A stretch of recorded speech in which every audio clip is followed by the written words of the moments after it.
Hello, and welcome to episode 1 of SLOgomet, a Slovenian football podcast and the only English-speaking podcast dedicated to anything and everything related to Slovenian football. Now, I know this is a bit of a weird time to start a podcast about Slovenian football, considering the PrvaLiga is just under halfway through, the men's national team was sadly just eliminated from the World Cup contention, and for women's competitions, not much is going on other than women's national team friendlies, and Ženksa Liga being a two-legged race between Ženksa Liga and NS Murda. But if I don't start this podcast now, I probably never will, so here we are. So to introduce myself, my name is Dylan, and I am a fan of Slovenian football, and so I chose to start this podcast titled SLOgomet. For non-Slovenian speakers, the title is a play on words, with Slo standing for quite obviously Slovenia, and Nogomet being the Slovenian word for football, and thusly the podcast is entitled SLOgomet, and on today's episode lovingly entitled, There's No Nogomet Like SLOgomet. I will be recapping the round of 16 of the PrvaLiga, running through the standings of the women's or Ženksa Liga, the standings of the second or DrugaLiga, and the current round of the Slovenian Cup or Pokal Union. Then a quick rundown of the Slovenian Youth League or the ION NextGen Liga for the U19 teams of Slovenia, and lastly a look at Celjes European campaign. So let's jump right into the PrvaLiga with match 1 of the week, where FC Koper played against Alumini at home in Stadion Bonifica, where in convincing fashion Koper defeated Alumini with a scoreline of 4-1, with the goal scorers being Josip Ilicic with 2 goals, Kamil Manseri with 1, and off the bench for Koper, Andraž Rudel scored the last goal of the match, beating 2 Alumini defenders and getting past the near side of the keeper. In the 80th minute, Alumini winger Berhar Feta caught Koper sleeping, dribbling past a defender in the box and beating Koper's keeper on the far post, shooting across the box. However, at this point in the game, a comeback was pretty improbable. Kamil Manseri's goal to make it 2-0 in the 41st minute was truly a brilliant finish, with a half volley assist from Isaac Matando. Manseri brings his leg up, making his body almost horizontal, and strikes the ball with his left foot, beating Alumini's keeper in a one-on-one, getting the ball past him on the keeper's right. Koper looked truly dominant in this match against a mid-table opposition. Now the question will be, can they keep form going into the future matches of the campaign? For the second match of the weekend, Domžale hosted Celje at Sportni Park Domžale, and being at home didn't really help Domžale that much. There's not much to take away from this match other than Celje should have had way more goals than 2 goals, even with a pretty heavily rotated side with the likes of Nikita Yosifov and Jan Karničnik being on the bench for the majority of the match. The goal scorers for this match were Damjan Vuklišević and Ivica Vidovic, the first being assisted by Milot Avdili, and that was a completely savable goal by Benjamin Matacic. It had almost zero pace on it and was tapped in directly in front of him by Vuklišević, bouncing off the ground, and Matacic swiping wildly at it but failed to keep it out of the net. The second goal was similar to the first, with a slow-paced ball tapped in past Matacic again, rolling to his right into the net. Now, if we just looked at the stats for the Domžale-Celje game, I mean, Celje truly just dominated this game from start to finish. It was 4 shots to 13, 4 for Domžale, 13 for Celje, only 1 on target from Domžale, and the possession percentage was 64% in favor of Celje, and if just truly Celje easily could have scored 4, 5, 6, all 6 of those shots on targets could have went in, and even some of the more wild off-target shots could have easily been a goal or just easily a finish in the net, but somehow Domžale scraped it by with just conceding 2 goals, so fair play to Celje. They got the win, and they're still leading the PrvaLiga on top with by a considerable margin, which we'll get into later in the episode. So third and the most energetic match of the weekend was the Eternal Derby, or Večni Derby in Slovenian, between Maribor and Olimpija at Ljudski Vrt. Maribor struck often and eventually struck first when Benjamin Tete received a through ball from David Pejacic, stumbling past Dajčar for Olimpija, the keeper, getting past the keeper's right and striking the ball just a few feet from the touchline, slamming it into the net, where behind the Maribor Viole went absolutely wild. And with that goal, Maribor took the lead at the 20th minute, although just before halftime, Jost Urbancic gets a shot at Maribor's goal in front of the Green Dragon supporters and absolutely skied it, quite the funny moment in the game, and after halftime in the 53rd minute, Olympia do get an equalizer with one of the luckiest goals I've seen, where Diga for Olympia launches a ball into the box, and Ivan Durdov goes up for the header and directs it into the far corner past Maribor's Ajbe Jug, and to the delight of the Dragons and the despair of the Viole, the match is 1-1. After the equalizer, both sides make a handful of subs. Not much in terms of real chances happen from here on out, but then at the 79th minute, Benjamin Tete goes on a run outside of the box, but there's still a large Olympia presence defending the box, and in Tete's attempt at getting past Muhammad Begovic, where Muhammad Begovic goes for a reckless tackle on Tete, going for the ball and completely missing, striking Tete in the shins and sending him into the air. And after the theatrics, Muhammad Begovic picks up his second yellow of the night, dropping Olympia down to 10 men with just 11 minutes of regular time to go. And after a handful of chances and 4 minutes of added time, the game ends in an anticlimactic draw where the Vechny Derby has no winner. And honestly, that's a pretty fair conclusion overall, considering the fact that Olympia and Maribor both had a lot of problems leading to where they are in the table currently this season, which again I'll get more into when I go over the current table standings. Going on to the fourth match of the weekend, we have Primorje hosting Murda at Ajdovščina Stadion, and it's an absolute snooze fest between the two sides just outside of the relegation contention. In the 33rd minute, Primorje strike first with a header from Roger Murillo, launched into the far side of the box by Elian Demirovic. The set piece seemed fairly well rehearsed to Primorje's credit, and they hold on to the 1-0 lead for the remainder of the match. Now, Murda did find multiple chances in the match, but I believe it was 3 or 4 attempts on goal that were brought back due to an offside player. And at the 93rd minute, Murda get a corner on the far side of the field, falling just in front of Primorje's goal, but they fail to capitalize on it, getting cleared out of the box, and the game ends shortly after that. I mean, there's not much to say. Both these teams are battling to stay above Domžale, which isn't a very hard thing to do given the standings, which I will get into after the last match of round 16 of the PrvaLiga, in where we have Zdravo hosting Radomlje at Stadion Stoljice, and I didn't expect much from this match. My honest expectations were just a Zdravo 3-0 win at home, but instead we got a massive upset with Radomlje in the rain defeating Zdravo 4-0, with your goal scorers being Nino Kukovec, Ene Klampfor, and Andrei Pogačar. In just the 9th minute of the match, Radomlje with a screaming cross-in from Amade Martinic falling to the feet of Kukovec, beating a Zdravo defender and getting the first goal of the match. And just 7 minutes later, Radomlje find another goal when a pass into the box gets deflected into the air, falling into Kukovec's lap, where he chips the keeper just out of reach from inside the box, and Radomlje steals an early lead as the underdog in this match. And then in the 54th minute of a Zdravo collapse, a free kick taken by Dejan Vokic finds the head of Ene Klampfor, and Zdravo's keeper completely embarrasses himself.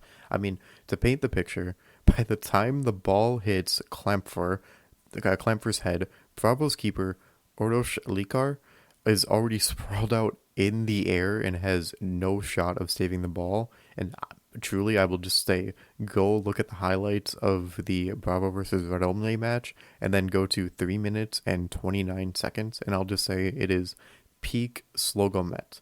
And then in the 79th minute, on the near side wing, Radomlje's Andrei Pogačar breaks through Zdravo's defense, which was fairly easy today with a lobbed pass, dribbling completely freely into the box and finishing across the keeper to make it 4-0, where Radomlje complete the upset in an unpredictable fashion.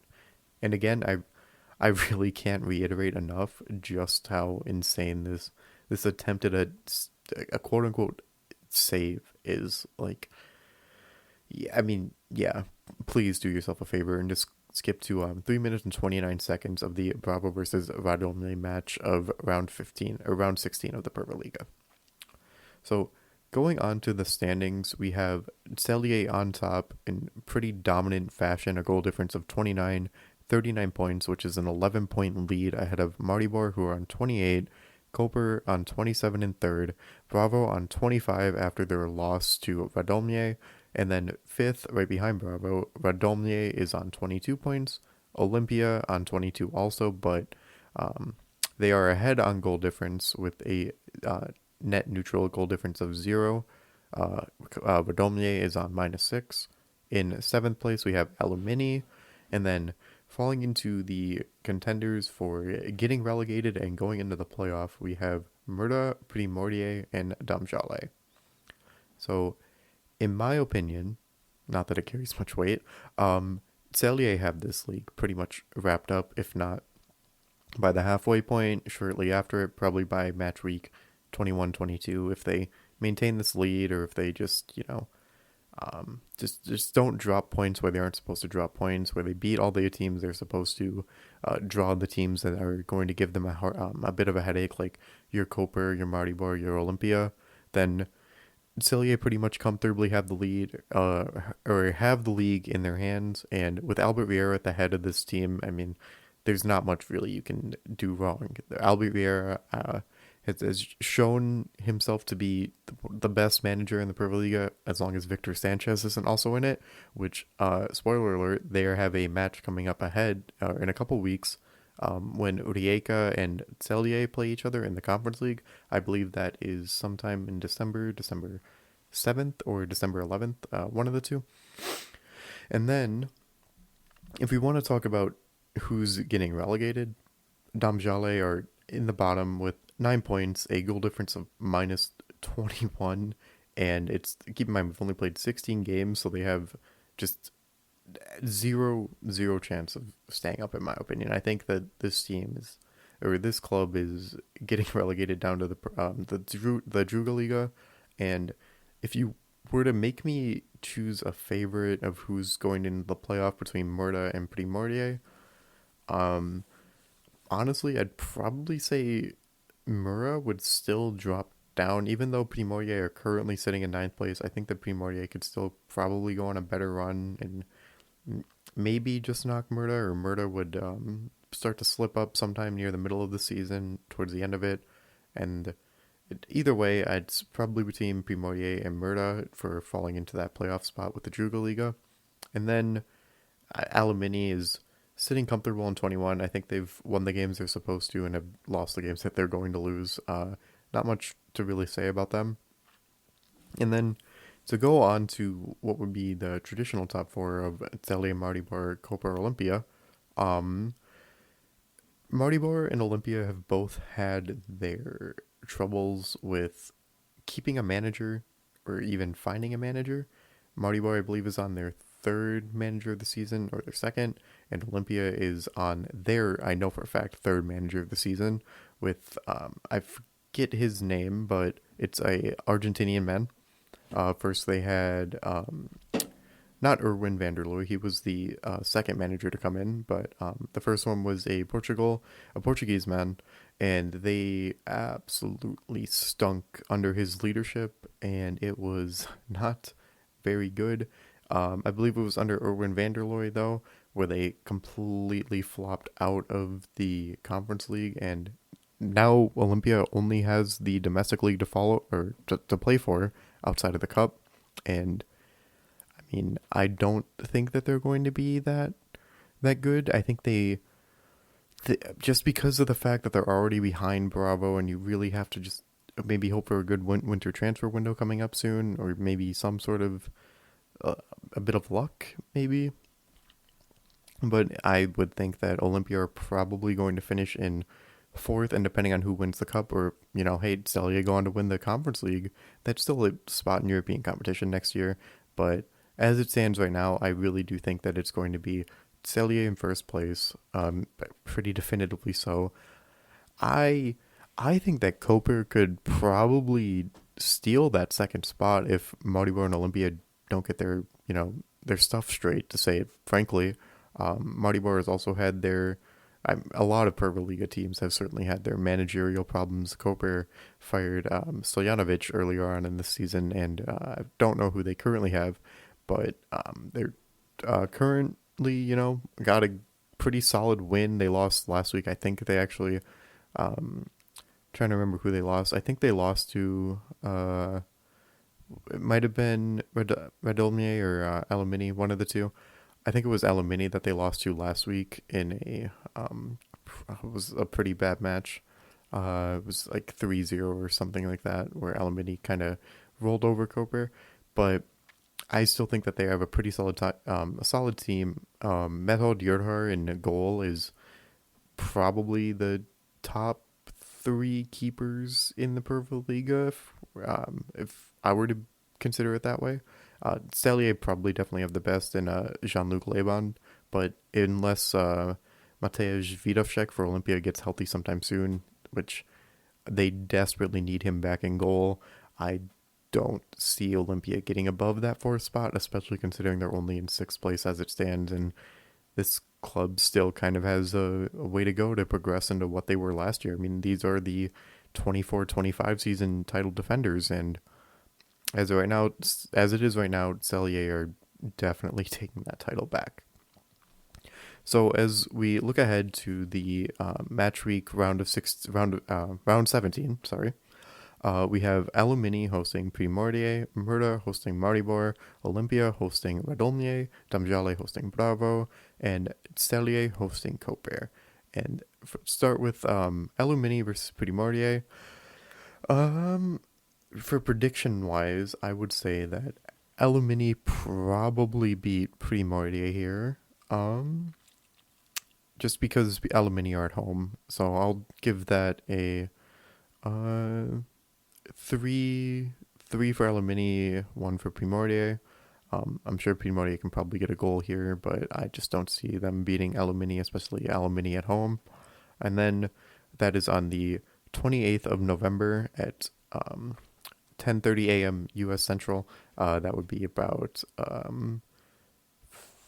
want to say that is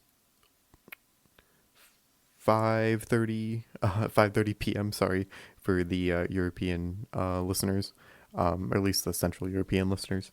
Then going on to match 2, we have Murda hosting Maribor. Murda being at home, I really don't think that really matters. I think Maribor are just going to, and I believe this is a derby based on location, because I believe they're both in that northeastern section of Slovenia, if my memory serves correctly. I think Maribor are just the better team here. I think Maribor should beat Murda pretty handedly speaking, and this match is on the 29th of November, and this match is at 3 p.m. Central European time. For prediction wise, I'm gonna say Maribor 3, Murda 0. A bit high scoring, but I mean, I think Murda is just, I don't think Murda is that good. I don't think that highly of them, to say the least. Then match 3 on also the 29th of November, that would be at 5:30 p.m. for Europeans.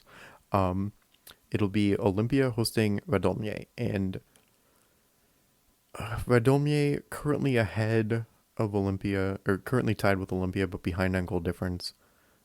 Olympia, I know their manager has said in interviews in the past that he plans on, or his current game plan is, to be a very possession-based style of play, and Olympia should, if they want to actually do something this season, they want to break into that top 4, get those European places, they should win this game. I'm going to go 2-1 Olympia, 1 for Radomlje, 2 for Olympia. And then going on to the fourth match of the match week 17, we have Domžale hosting Zdravo on November 30th, 3 p.m. for European listeners. Domžale, they're awful. Zdravo just got gapped by Primorje, who are also awful. This is the Zdravo get-right game. I can't imagine that they're going to, not be able to bounce back here. I truly think that Zdravo they are currently top 4, and I do think that they could be contenders. They could keep Olympia out of that top 4 spot, and if they want to keep Olympia out of that top 4 spot, this absolutely has to be a Zdravo win here. So I'm gonna go Zdravo. Domžale are really terrible. I'm gonna go Zdravo for Domžale 1. Maybe they get a lucky one here, but I'm gonna stick to my guns. I'm gonna go Zdravo for Domžale 0. And for the most interesting match of the week, or the weekend, in my opinion, we have on November 30th, Celje hosting Koper. and this was your Slovenian Cup finalists last year, but they were both not both under different managers. Koper was under a different manager. We have an interesting match. I think that Koper are good. Celje are obviously great, and they are coming off of a European match against Sigma of Czechia this Thursday, which I will get down into a little bit later on. I'm gonna say this is a draw. I think Celje is going to have a little bit of tired legs, especially if they don't win on Thursday. They're a very momentum-based club. Albert Riera is a very strong manager. He knows how to get his players to, get in line to play their best. But I think that Koper could, it's Celje at home. It's going to be a Celje win. I'm going to go 2 Celje, 1 Koper. Yeah, 2 Celje, 1 Koper. So to recap, Alumini Primordier, I'm going to go 3-1 Alumini. Murda Maribor, I'm going to go... I actually don't remember what I said, but I'm going to commit to it now. I'm going to say 4-0 for Maribor. Olympia Radomlje, I'm going to go 2-1 Olympia. Domžale Bravo, I'm going 4-0 Bravo. And Celje Koper, I'm going 2-1 Celje. Alright, so moving on to the Women's League standings, or the Ženksa Liga, we have Ženka Liga and Murda, the women's team, at the top with a goal difference of 82 and 108, with Ženka Liga sitting on top with 37 points and Murda sitting in second place with 34, but they have 2 matches yet to play, whereas Ljubljana have already played 14 of their matches. Murda have only played 12. And I think that Murda probably win both of them, which puts them up to 40 points if they win both. I have not followed the Ženksa Liga that much. All I know is that Murda, I believe, are competing in the Women's Champions League or Women's Europa League, one of the two. I will probably be more in depth with this in the future. This is my first episode after all, so please do cut me some slack. Other than that, it's pretty up to chalk, pretty standard. I mean, Ženka Liga in first, Murda in second. That will only stand for a while. Primordier in third, Ženka Radomlje in fourth, and Olympia Ljubljana, Ženska Olympia Ljubljana, in fifth. And that will be your promotion round or your champions round. And then in the relegation round, we have Ženka Krim, GN Maribor, Ženka Kozon, Ženka Cerklje, Ženka Alumini in 10th, and Ženka Zalec Turvolje in 11th. A little fun fact, Ženka Zalec Turbolje. My Slovenian is not perfect. I'm still learning it, so apologies for any poor pronunciations. They have 0 wins on the season, 0 draws, 14 losses, and a goal difference of minus 155, with 6 goals scored and 161 goals allowed. So if you thought having a goal difference of 108 for Mura, which was 111 goals scored, 3 allowed, try letting in 161 as a first league team. I think that they're relegated. That's all I'm going to say. But yeah, I mean, once it gets later into the season and then we have the champion zones with, I guarantee you it's going to be Ljubljana and Murda probably fighting for the top 2 spots. So yeah. Going on to the DrugaLiga, or the Slovenian second league, we have Nafta in first, or Nafta 1903, and then Brinje Grosuplje in second. Nafta and Brinje are both undefeated on the season. Nafta sitting on top with 44 points. Brinje Grosuplje sitting in second with 42 points. And as it stands right now, they both have a pretty massive lead on the season. Neither one of them have even lost a game, whereas in third place we have Tabor Stejana with 3 losses, Beltinci with 4, and Triglav with 5. sitting on 33, 32, and 31 points. So Tabor is technically only 9 points behind Brniego Suplje, but they're 11 points behind NAFTA, and NAFTA is the team sitting in first place, which would be the guaranteed promotion for the PrvaLiga. So I think that this one's probably going to finish as it is. I think NAFTA will probably finish in first. I don't think Triglav might be able to compete. Tabor Sejana might be able to compete, but it's gonna be a dogfight to try and get into those top two spots, especially with how NAFTA are sitting on top with a goal difference of plus 27, and Brniego Suplje sitting on top with, or sit in second with a goal difference of 29. However, Triglav are competitive. They just lose a lot of games just kind of randomly. And if anyone would like to watch the Slovenian DrugaLiga, they do have full matches streamed occasionally on YouTube.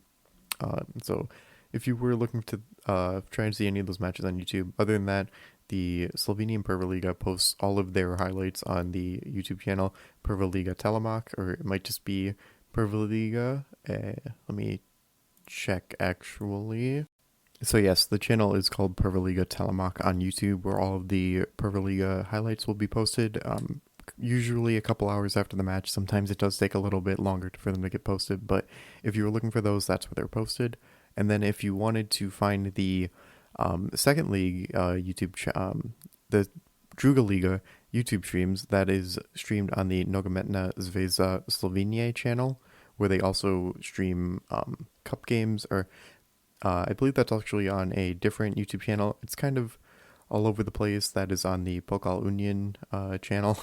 It's a bit of a headache if you want to try and follow this league sometimes, but I love it, so here I am. So speaking of the Pokal Union, or the Slovenian Football Cup, let's move on to the current standings of the round of 16. So looking at the current round of 16, the draw is as follows. NAFTA 1903 hosts Murda on December 3rd. Mlečnik already played Jadran Dekani. Jadran Dekani defeated Mlečnik 2-0.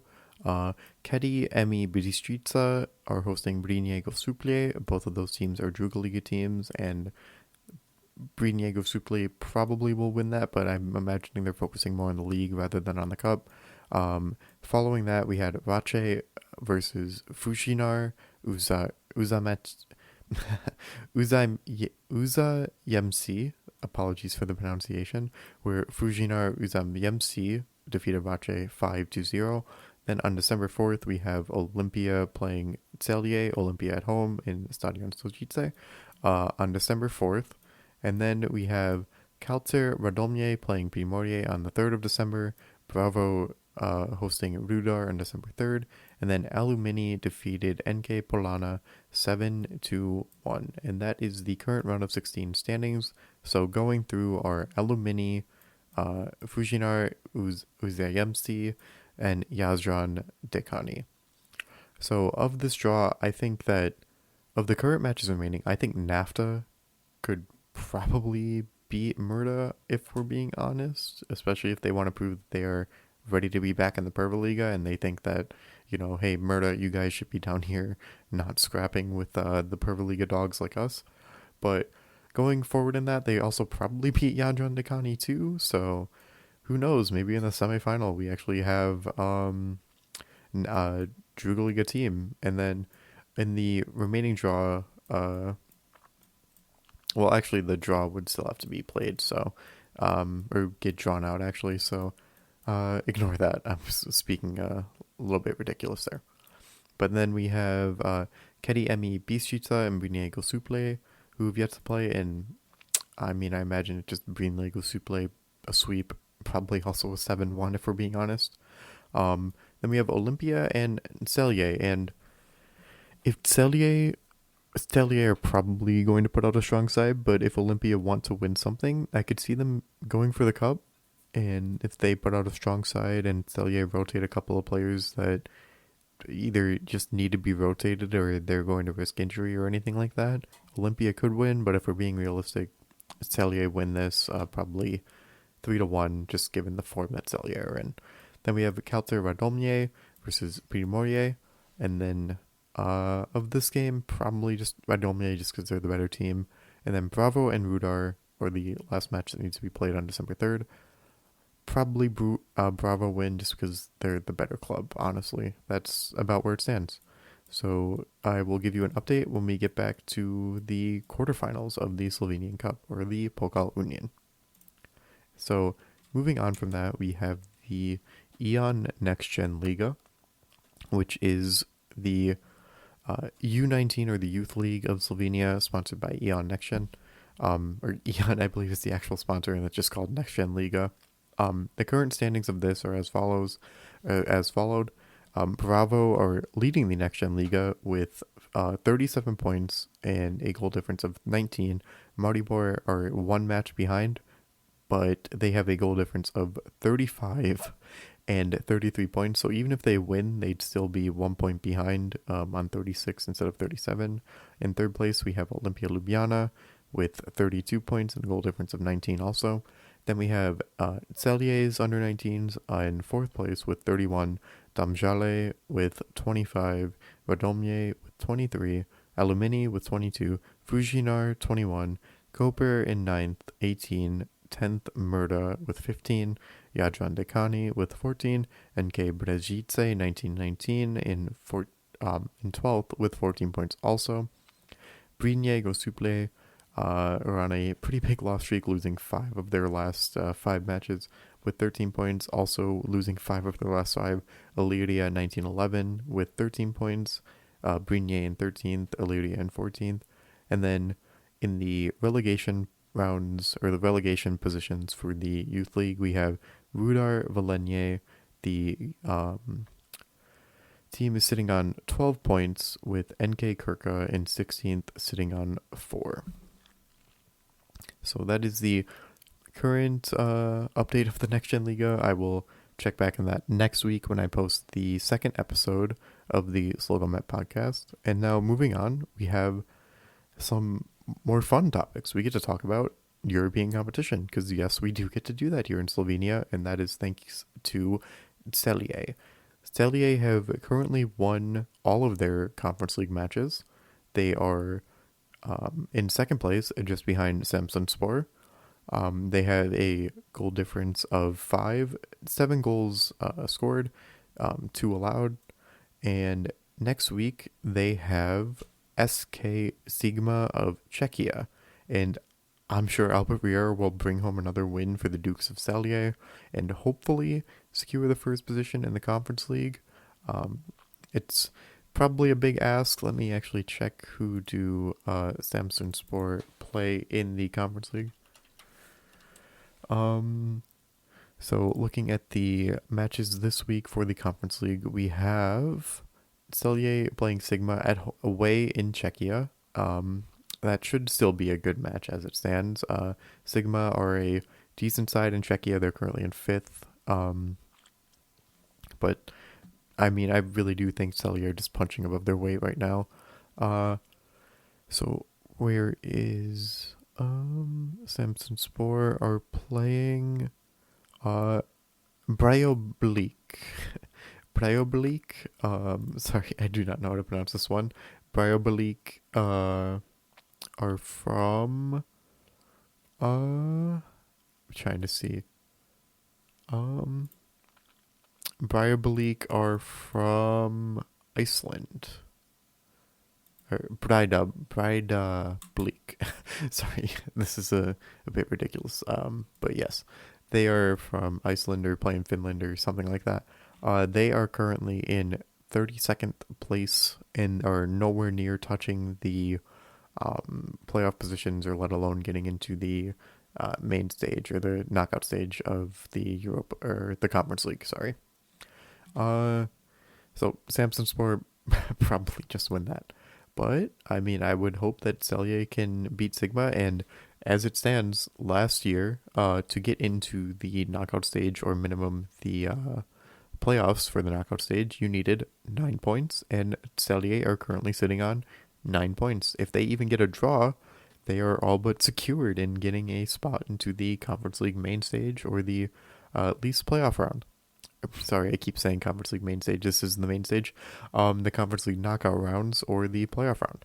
And hopefully I don't think Celje need any luck because they have just been playing that phenomenally this season. Only one loss domestically, still playing in the cup competition, and have 0 losses in the conference league. Yeah, I would believe that Celje bring home the win. So I'm looking forward to recapping that game next week. I did not feel like I needed to recap the last Celje Conference League game due to the fact that it was well past the international break even. Speaking of which, I will also eventually be talking about sadly, the loss of Slovenia's chance at a World Cup match in the U.S. That'll probably be a winter episode, some extra thing where I can just break down the games individually or break down the team as it stands. I was listening to the American or English broadcast of the last match against Sweden, where it seems like Matjaž Kek, the current manager of Slovenia, is probably going to be out, which is to be expected. Most people, I believe, would love to thank him for his service to the Slovenian national team. I absolutely do as well. I believe he is looking at going to club competition, as was stated. I do not remember the specifics, but that is what I'm remembering from the announcer of that match. So if anyone were to go out and find out if that were true, feel free to leave it down in the comments. Yeah, that about wraps up episode 1 of the SLOgomet podcast. No SLOgomet, or no Nogomet like SLOgomet. This is going to be fun, I hope. I hope you enjoyed listening to this episode of SLOgomet, a Slovenian football podcast, and you can find, I'm not sure if all the social medias will be posted or created yet, but I will be working on it this week. But you should be able to find all of the socials at SLOgomet, most likely on Twitter, on Instagram, on Facebook, YouTube eventually. And obviously you can follow the podcast here on Spotify or wherever you get your podcasts. Subscribe to it.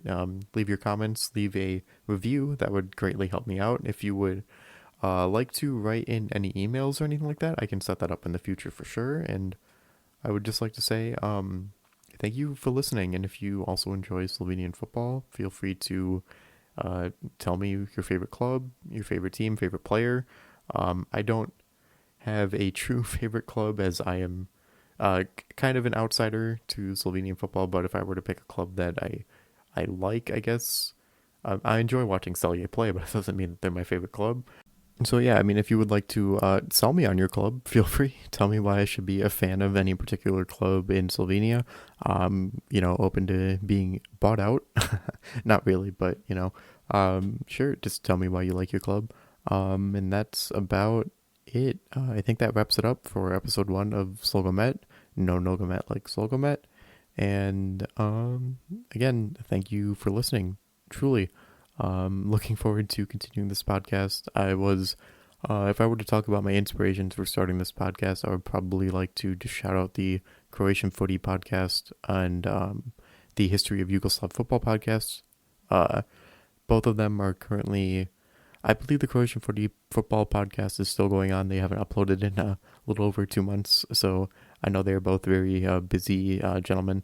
But the History of Yugoslav Football podcast is not uploaded in a long time, so I decided I'd at least try and maybe not take over the mantle, but I was definitely heavily inspired to cover Slovenian football by the host over there, Richard.